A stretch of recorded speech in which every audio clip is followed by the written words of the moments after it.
ህዳር ጽዮን ማርያም። ህዳር ጽዮን ማርያም በኢትዮጵያ ኦርቶዶክስ ተዋሕዶ ቤተክርስቲያን ከሚከበሩ የእመቤታችን የቅድስት ድንግል ማርያም ዓመታዊ በዓላት አንዱና ታላቁ ነው። የሚከበረውም ህዳር በገባ በ21ኛው ቀን ነው። የበዓሉ አመጣጥና ትርጉም።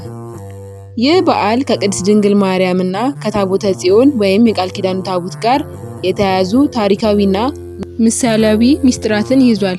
ዋና ዋናዎቹም የመጀመሪያው ታቦተ ጽዮን ወደ ኢትዮጵያ መምጣት። በኢትዮጵያ ቤተክርስቲያን ትውፊት መሰረት ቀዳማዊ ምኒልክ ወይም የንግስተ ሳባ ልጅ ታቦተ ጽዮንን ከ12ቱ ነገደ እስራኤል በኩር ልጆች ጋር ይዞ አክሱም የደረሰበት ዕለት ነው። ታቦተ ጽዮን በአሁኑ ጊዜ በአክሱም ጽዮን ማርያም ቤተክርስቲያን ውስጥ ትገኛለች። ሁለተኛው ታቦተ ጽዮን የቅድስት ድንግል ማርያም ምሳሌ። ሊቃውንቱ የቃል ኪዳን ታቦት የእግዚአብሔር አምላክ ያደረበትና የነገረ ድህነት ሚስጥር የተፈጸመበት በመሆኑ እመቤታችን ቅድስት ድንግል ማርያም ደግሞ ቃል የሆነው ክርስቶስን በማህፀኗ ስለያዘች አማናዊቷ ታቦተ ጽዮን ወይም የእግዚአብሔር ማደሪያ ናት በማለት ያስተምራሉ። መዝሙር 132 ከቁጥር 13 እስከ 14 ላይ እግዚአብሔር ጽዮንን መርጧታልና ማደሪያው ትሆን ዘንድ ወዷታልና የሚለው ቃል ለእመቤታችን እንደሚተረጎም ይነገራል። ሶስተኛው በዓለ ንግስ በአክሱም። በ4ኛው መቶ ክፍለ ዘመን በቅዱሳን ነገስታት አብርሃ ወአጽብሃ ዘመን ክርስትና የኢትዮጵያ ሃይማኖት ሆኖ ታውጆ በአክሱም ከተማ ለእመቤታችን ለታቦተ ጽዮን የተሰየመው ቤተ መቅደስ የከበረበት ወይም የተመረቀበት ቀን ስለሆነ ነው። ሁለተኛ የአክሱም ጽዮን ማርያም ቤተክርስቲያን አመሰራረት በአጭሩ። የአክሱም ጽዮን ማርያም ቤተክርስቲያን በኢትዮጵያ ታሪክ እና ሃይማኖት ውስጥ እጅግ ትልቅ ቦታ የሚሰጠው የጥንት ገዳም ነው። ታሪኩ በአጭሩ በሚከተሉት ዋና ዋና ምዕራፎች ተካቷል። የመጀመሪያው ግንባታ በ4ኛው መቶ ክፍለ ዘመን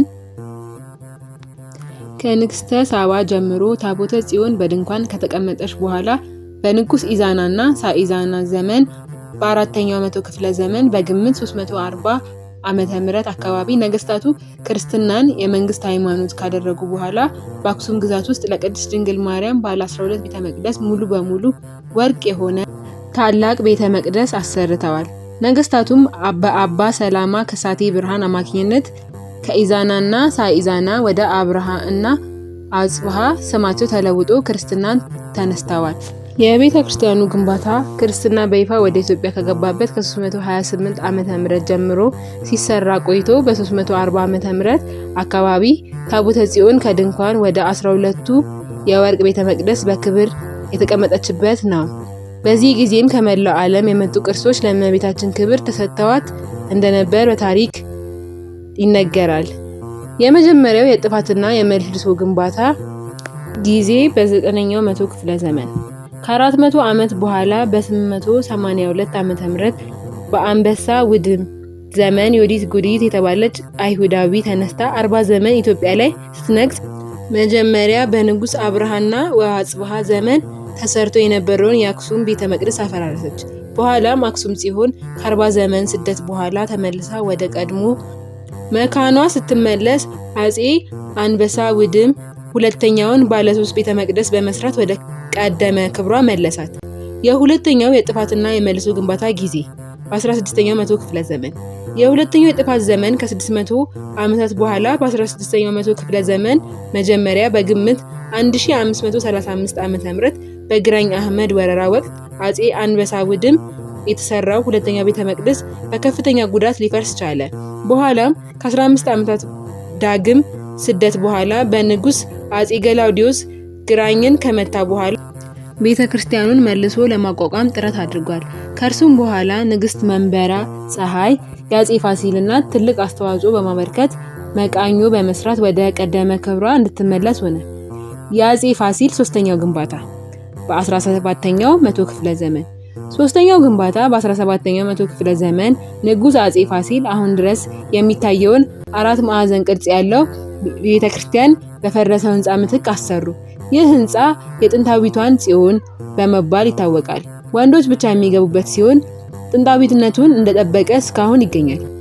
የቅድስተ ቅዱሳን ማርያም ቤተክርስቲያን አዲሱ ህንጻ ግንባታው በ20ኛው መቶ ክፍለ ዘመን በ1957 ዓመተ ምህረት አዲስና እጅግ ዘመናዊ የሆነ የቅድስተ ቅዱሳን ማርያም ቤተክርስቲያን በንጉሠ ነገሥት አጼ ኃይለ ሥላሴ ተሰርቶ በንጉሱ እና በእንግሊዟ ንግስት ኤልሳቤጥ ተመርቋል።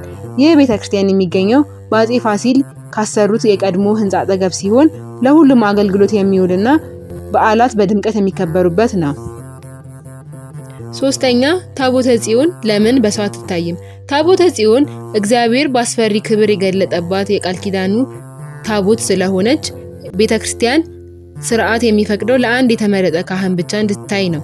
ይህ ታቦቱን ከሰው ልጅ ንክኪና በአይን ከማየት ከሚመጣ መንፈሳዊ ብርሃን መጎዳት እንደ ብሉይ ኪዳን ትውፊት ለመጠበቅ ጭምርም ነው። በብሉይ ኪዳን ስርዓት በዘጸአትና በዘኍልቍ መጽሐፍ ታቦቱን በአይን ያዩ ወይም የነኩ ሁሉ ከባድ ቅጣት ይደርስባቸው እንደነበር ተጽፏል። ስለዚህ ቤተክርስቲያኑ ይህንን ጥንታዊ ስርዓት በመጠበቅ ታቦቱን ከማየት ይከለክላል። አራተኛ ታቦቱን የሚያየው ማን ነው? ታቦተ ጽዮን የማየት የመንከባከብና ከቦታ ቦታ የማንቀሳቀስ መብት ያለው አንድ የቤተክርስቲያን አባት ወይም ካህን ብቻ ናቸው።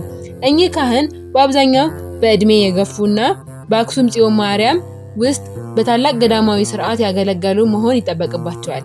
እኚህ ካህን ታቦቲቱን እስከ ዕለተ ሞታቸው ድረስ ይንከባከባሉ። ከሞቱም በኋላ ተተኪ ይመርጣሉ። እኚህ አባት ወኪል በመባል የሚታወቁት ካህን ታቦቲቱን ስለማየትም ሆነ ስለመኖሯ ምንም አይነት መረጃ ለማንም ሰው አይናገሩም። እንኳን ለእመቤታችን ለቅድስት ድንግል ማርያም ዓመታዊ ክብረ በዓል በሰላም አደረሳችሁ። መልካም በዓል።